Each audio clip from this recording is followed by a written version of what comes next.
install Visual Studio Code and any necessary compilers that will help us compile and run C and C++ programs on our computer. This video is for students who have a Mac computer. First step is to go to your favorite browser. Here in this case it's Safari. I will go to code.visualstudio.com.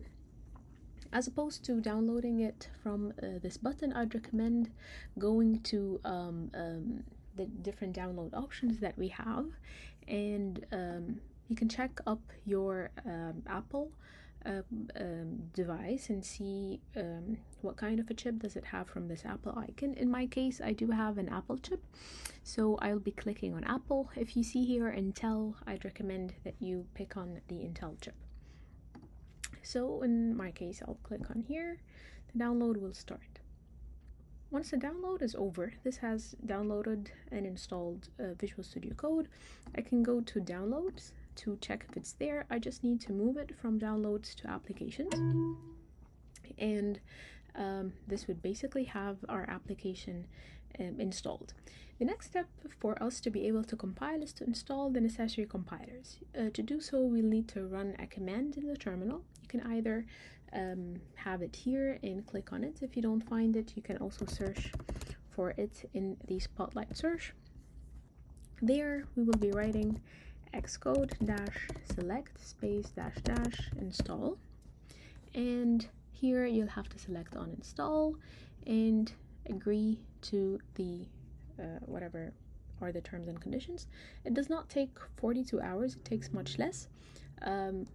We'll give it a moment here until it's done. Once the software is installed, we can press here on done and we can close this terminal window. We can also close this Safari page. Now we are ready to install Visual Studio Code, to launch Visual Studio Code. Once we open it, we can go ahead and we're ready to install two necessary extensions to help us easily compile and run C and C++ codes. The first extension that we have here is C++, and the next one is C++ Runner. We can trust the publishers.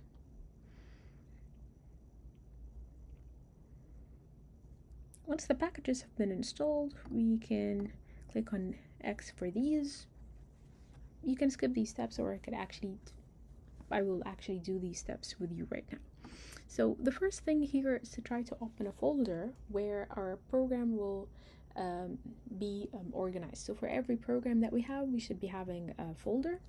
We could have a main folder under which there are multiple folders. One is for each project. So in this case, I'm going to open a folder. On the desktop, I'm going to create a new folder. I will name it ECE244. And I will open it. I trust the authors. And in this case here, let's say we'll start working on Lab 1. I'll create one folder for that project, which is Lab 1. This is the icon for the folder, and this is the icon for the file. Under Lab 1, I'll create a file named lab1.cpp. There, I will start writing my C++ program. I'll write a simple C++ program that just prints hello world.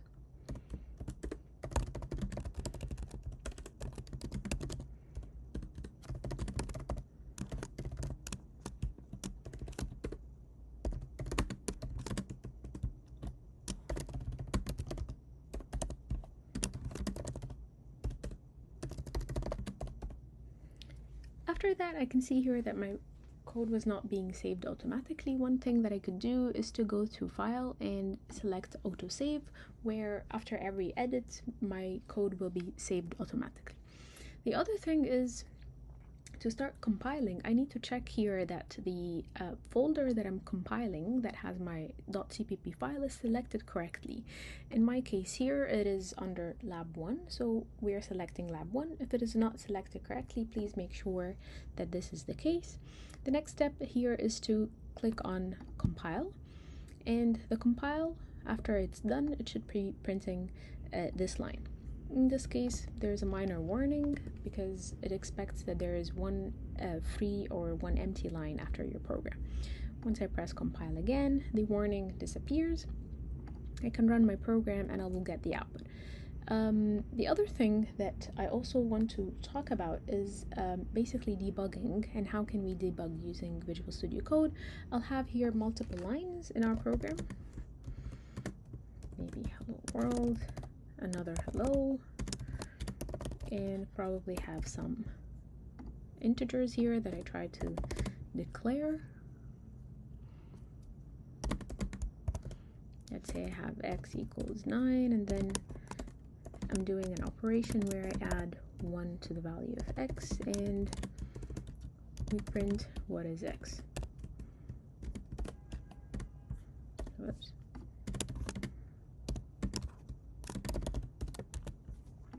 In this case here, I can,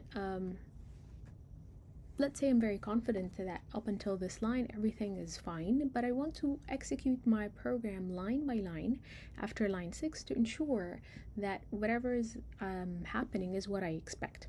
So to do so, we can click on here next to the line to add a breakpoint. If I deselect it, it goes away, but I can add it by clicking on the line in this area. Before clicking on start debugging, we need to ensure that first whatever we have written has been compiled. So since we edited the file, we need to compile it first. And after compiling it, we are going to click on start debugging. And start debugging will stop at the line that we have a breakpoint over. To be able to execute this line, we need to go ahead and do it line by line. And to do so, we need to click on step over. Once we click on step over, it executes line 6, and we can see here that the output for line 6 is shown. Once we start executing at line 7, as you can see here, we already have a local variable named x, but it's still not declared or initialized, so this will happen in line 7. Once we do that, we can see here that the value of x has been changed to 9. And once we execute line 8, we will be seeing 9 turn to 10.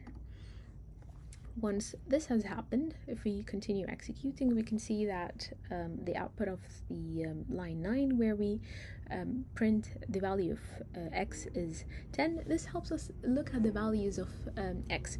However, if we want to look deeper into other variations of x, we can have here a watch that we can add. For example, let's say we want to look at 2x. We can look at that. Let's say we want to look at x plus 100. We can also look at that as we execute our program. This does not change the value of x at all. We're just watching for different variations for x.